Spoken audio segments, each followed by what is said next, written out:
സ്വാഗതം rise of the എല്ലിലേക്ക്. ലോകത്തെ അത്ഭുതപ്പെടുത്തിയ മഹാന്മാരുടെ യഥാർത്ഥ കഥകൾ ഇവിടെ പറയുകയാണ്.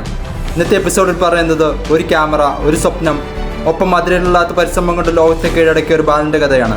അവൻ്റെ പേര് മിസ്റ്റർ ബീസ്റ്റ്. ഇതൊരു വിജയകഥ മാത്രമല്ല, നിനക്കും വിജയിക്കാൻ വേണ്ടിയുള്ള ഒരു ഓർമ്മപ്പെടുത്തലാണ്. നീയും ഒരാശയം, ഒരു നിമിഷം, ഒരുപാട് ശ്രമങ്ങൾ അകലെയാണ്. 2012 നോർത്ത് കരോലിനയിലെ ഒരു 13-കാരൻ തൻ്റെ ആദ്യ യൂട്യൂബ് വീഡിയോ അപ്ലോഡ് ചെയ്തു. വിലയേറിയ ക്യാമറയോ സ്റ്റുഡിയോ ഇല്ല, കേവലം കൗതുകം മാത്രം.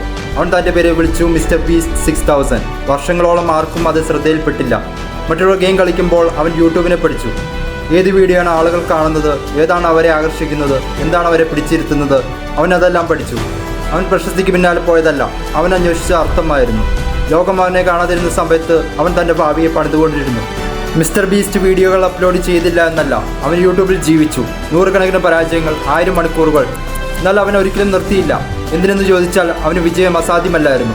അവൻ പറഞ്ഞിട്ടുണ്ട്, ഞാൻ ഉണർന്നത് യൂട്യൂബിനെ കുറിച്ച് ചിന്തിച്ചുകൊണ്ട്, ദിവസം മുഴുവൻ അതിൽ ജോലി ചെയ്ത്, ഉറങ്ങിയത് അതിനെക്കുറിച്ച് ചിന്തിച്ചുകൊണ്ടാണ്. അത് പ്രചോദനമല്ല, അത് വിലയുള്ള ആവേശമാണ്. അതുപോലെയുള്ള ആവേശമാണ് സ്വപ്നക്കാരെയും വിജയികളെയും വേർതിരിക്കുന്നത്. പിന്നീട് സംഭവിച്ച ഒരു അത്ഭുതം. അവനൊരു വീഡിയോ അപ്ലോഡ് ചെയ്തു. Counting to 1 lakh view.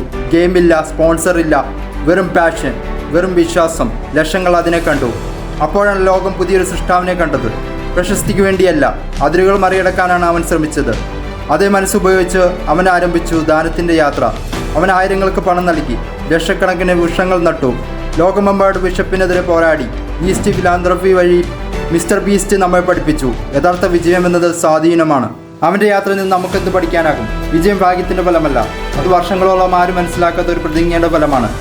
പൊതുപരാജയങ്ങൾ സ്വീകരിക്കുക, വിശ്വസിക്കാത്ത ലോകത്തോട് മുട്ടുകുത്താതെ നിലനിൽക്കുക, അവസാനം കാണുന്ന ദൃശ്യത്തിൽ മാത്രം വിശ്വസിക്കുക. അതാണ് വിജയത്തിൻ്റെ രഹസ്യം. മിസ്റ്റർ ബീസ്റ്റ് അനുമതിക്കായി കാത്തിരുന്നില്ല, അവൻ തൻ്റെ വഴിയെ തന്നെ സൃഷ്ടിച്ചു. മിസ്റ്റർ ബീസ്റ്റ് തൻ്റെ ആവേശത്തെ അവസരമാക്കി, അവസരത്തെ ലക്ഷ്യമായി മാറ്റി, ലക്ഷ്യത്തെ മനുഷ്യ സേവനമായി മാറ്റി.